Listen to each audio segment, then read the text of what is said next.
Hi, I'm Dr. Eileen Shanahan, and I'm going to teach a short lesson on some basic principles for teaching writing, specifically informational writing. To do that, let's first consider some misconceptions about teaching writing. First, many people assume that writing just needs to be assigned and not necessarily taught. While assigning writing is certainly easier, it's the teaching process where students learn to really grow and mature as writers. Next, many people assume that writing is an individual silent process. This should not necessarily be the case. Teaching writing should involve conferencing with students about their writing, students sharing their work with their peers and with their classmates. Next, many people assume that one's writing style is completely unique to them. While the topics are unique or original to them, when we learn to read like writers, we can see that authors across all different genres tend to adopt many similar craft choices in their writing.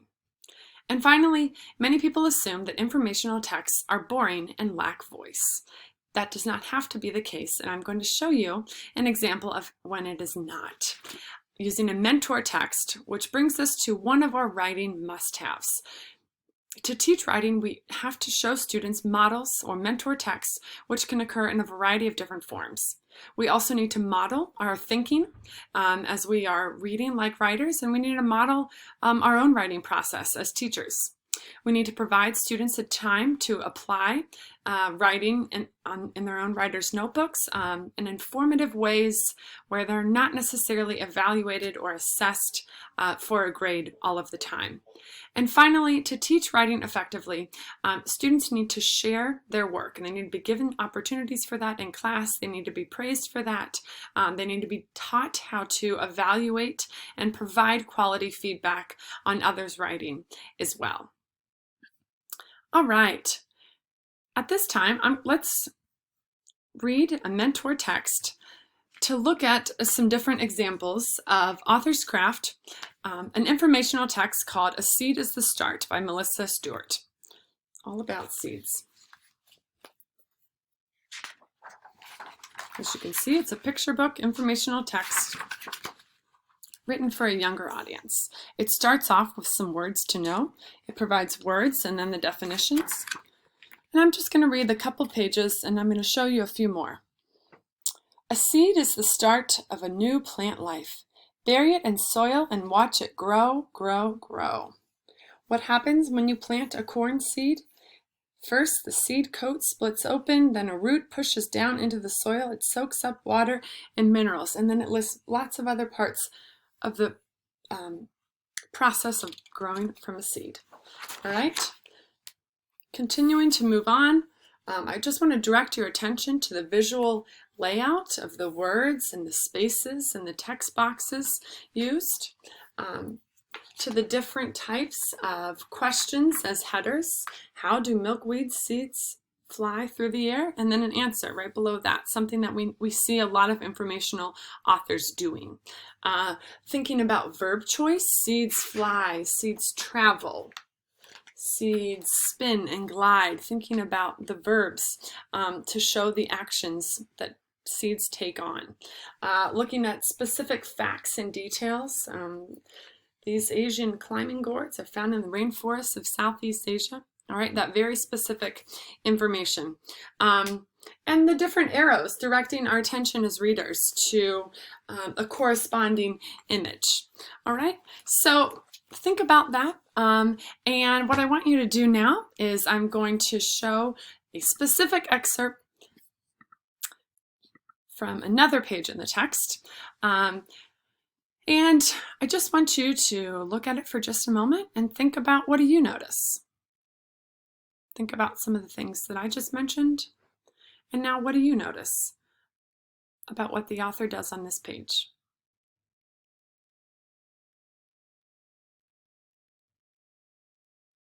All right, you might have seen similar verb choices. You might have seen similar questions as headers, different text boxes and images. A couple other things that I want to direct your attention to, and I want to give you an opportunity to try out in your own writing, would be to, one, think about first an informational topic in your content area that you might want students to write about. Think about your standards. Quickly choose one. And then do the following in your own writing, using these 2 pages here as your mentor text. First, use a question that addresses a common understanding, and then address the misconception, just as we see our author doing here. How have you seen yellow irises growing in gardens? Or have you seen yellow irises growing in gardens?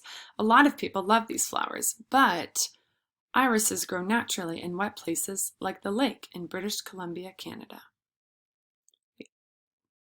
See if you can do that with the topic of your choice. Asking a question of your readers about a common conception, and then perhaps even using a transition like but or however to address that misconception in your writing.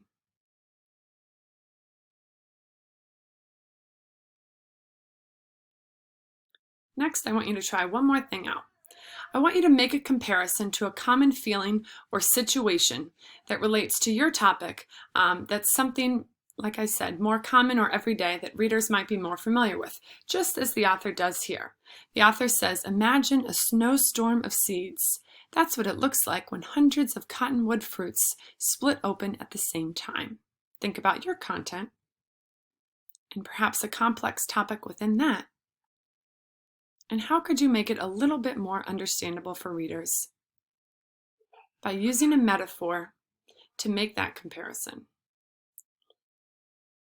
This will help your readers more easily make sense of the complex topics.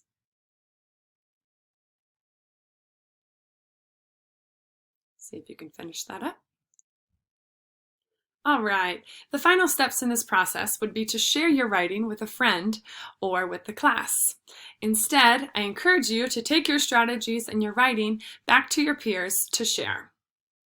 You have now shared in the process of teaching writing using mentor text, teacher modeling, student application, and sharing student work. Woohoo!